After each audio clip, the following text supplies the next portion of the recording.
Hello friends, अंग्रेजी भाषा में शब्द ज्ञान का अथाह समंदर है। नए नए शब्दों को सीखकर आप अपना शब्दकोश बढ़ा सकते हैं। लेकिन यदि इंग्लिश में आप कुछ प्रीफिक्स और सफिक्स जो काफ़ी कॉमन हैं उन्हें सीख लेते हैं तो वाकई में आप अपने शब्दकोश में, अपनी वोकैबुलरी में बहुत विस्तार कर सकते हैं। तो आज मैं आपको प्रीफिक्स और सफिक्स के बारे में ही बताने जा रही हूँ। तो फ्रेंड्स, प्रीफिक्स और सफिक्स ये दो नाम आपने इंग्लिश भाषा में अक्सर सुने होंगे। प्रीफिक्स यानी शब्द के पहले लगाए जाने वाला, सफिक्स यानी शब्द के बाद में लगाया जाने वाला। मैंने इसे डिफाइन भी किया है यहाँ।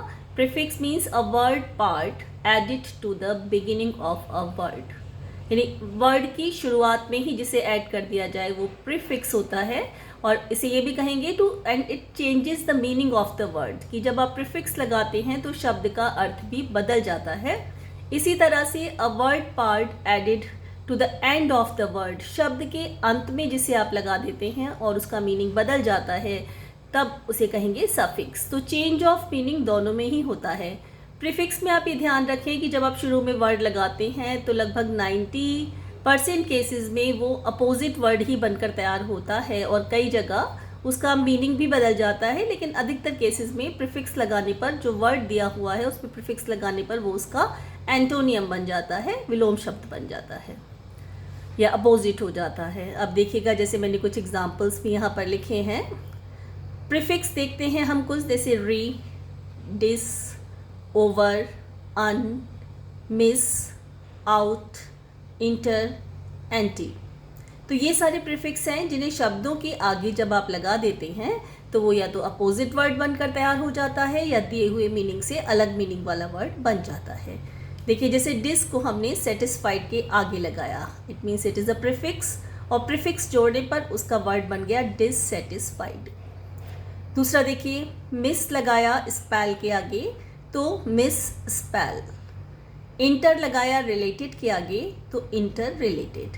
प्रीफिक्स में आपको एक बात ध्यान रखनी है कि आगे जो भी आप वर्ड को ऐड करते हैं दूसरे वर्ड की स्पेलिंग में कोई चेंज नहीं होता, एज इट इज़ बस वर्ड को ऐड कर दिया जाता है। अब देखिए आप सफिक्स, जैसे कुछ एग्जाम्पल मैंने लिखे हैं, मेंट, नेस, शिप, शन, शन दोनों ही शन बोलेंगे, SION, TION। अब देखिए यहाँ पर था आर्ग्यूमेंट और मेंट लगाया, ई हट गया, आर्ग्यूमेंट। नेस, सैड के आगे नेस एज इट इज़ लग गया बाद में, सैडनेस। शिप, फेलोशिप, शिप लगाया फेलोशिप। शन लगाया कंसेशन। LY लगाया रेडिली, रेडी वैसे READY होता था, लेकिन जब हमने LY लगाया तो स्पेलिंग भी चेंज हो गया। तो प्रीफिक्स में तो ऐसा कोई रूल ऐसा नहीं है, वर्ड सेम ऐसे ही उतर आएगा बस लगाकर। लेकिन सफिक्स में ये दो वर्ड आपको दिखा रहे हैं कि यहाँ कुछ रूल्स को हमें फॉलो करना पड़ता है जब हम वाक्य के अंत में सफिक्स को, वर्ड के बाद में जोड़ते हैं, सफिक्स लगाते हैं तो कुछ परिवर्तन होते हैं। तो फ्रेंड्स, सफिक्स के कुछ जो नियम डिटेल में हैं उन्हें मैं किसी अलग से वीडियो में बताऊंगी आपको।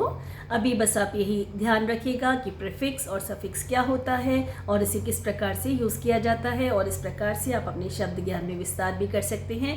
नमस्कार, फिर मिलती हूँ जल्द ही अगले वीडियो में कुछ नई रोचक जानकारियों के साथ।